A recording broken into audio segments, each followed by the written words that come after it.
notre ami Brawl. Donc il fait un petit peu fluet puisque vous avez le bouclier qui est ici, qui est en fait une partie de la tourelle. Je vais vous montrer par la suite, puisque ça se place aussi dans le dos. Donc toujours du détail. On va voir si effectivement il est au niveau des trois autres. Également, petit truc au niveau de son fusil. Vous voyez, c'est un tank qui a carrément un fusil de snipe. Vous ne pouvez pas plier le coude parce que sinon ça va venir en fait taper directement au niveau de l'épaule. Bon, c'est un peu dommage. Et la crosse n'est pas assez longue pour tenir dans la main. En tout cas, notez que là encore, une fois, ça tient impeccable dedans. Le bouclier vient se clipser sur la chenille. Et non, elle ne redémarre pas. La tête, ball joint, ici. Rotation, bon, il a un coude à l'envers aussi.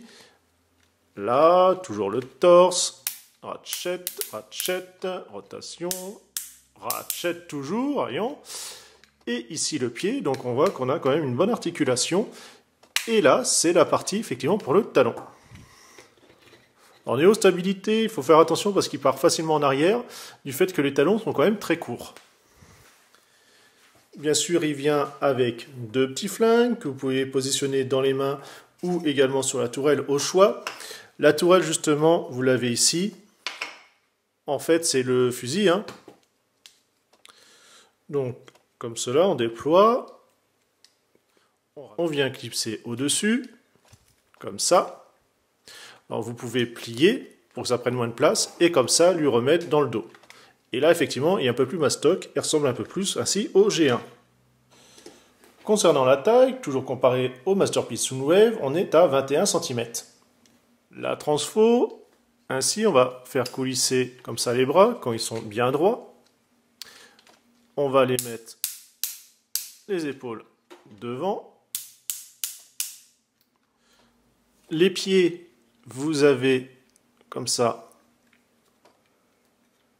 un mètre vers le bas directement. Comme cela. On déploie, qui va permettre de rabattre. Les talons dans les pointes.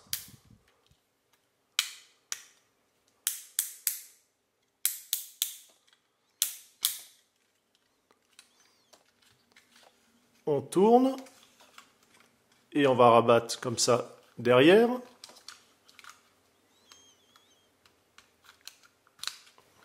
Alors ce qui est dommage, c'est qu'il n'y a rien pour clipser, c'est vraiment positionné. Pareil sur la charnière qui est là, bon, ça brinque-balle un tout petit peu. Vous avez la plaque noire qui va servir voilà, pour, si j'arrive à la bouger. Donc je disais, pour la tourelle, ça sert à ranger la tête, comme ça. J'ai oublié, je suis allé un peu vite, de mettre les points à l'intérieur, donc c'est pas grave. En défait, les charnières, vous pouvez les déployer complètement pour pouvoir les clipser ici. Donc ça va venir rigidifier l'ensemble. Et là, les deux picots vont venir à cet endroit-là, pareil, pour renforcer toujours. On prend ensuite la tourelle. Vous avez l'axe. Alors bien sûr, on déploie le canon, c'est quand même mieux. Qu'on va pouvoir placer. Ce qui va nous donner en plus une tourelle fonctionnelle. Et les flingues, vous pouvez les placer, un ou deux, voilà, à l'endroit que vous souhaitez. Et ainsi, on a notre tank. Alors, par contre, pas de roulette en dessous. Bon, c'est plus esthétique, mais c'est également un petit peu dommage. Notez le dégradé blanc vers le noir. Ça fait toujours son petit effet, c'est sympathique. Et bien franchement, encore une belle petite réussite. Ce Brawl est vraiment sympathique. Non. Voilà, faire attention. Bon, forcément, par contre, vous avez un grand jour. C'est un petit peu dommage, cette partie-là. Puis pareil, selon... Ouais, il s'est un petit peu déclipsé, donc ça fait pencher de travers, forcément.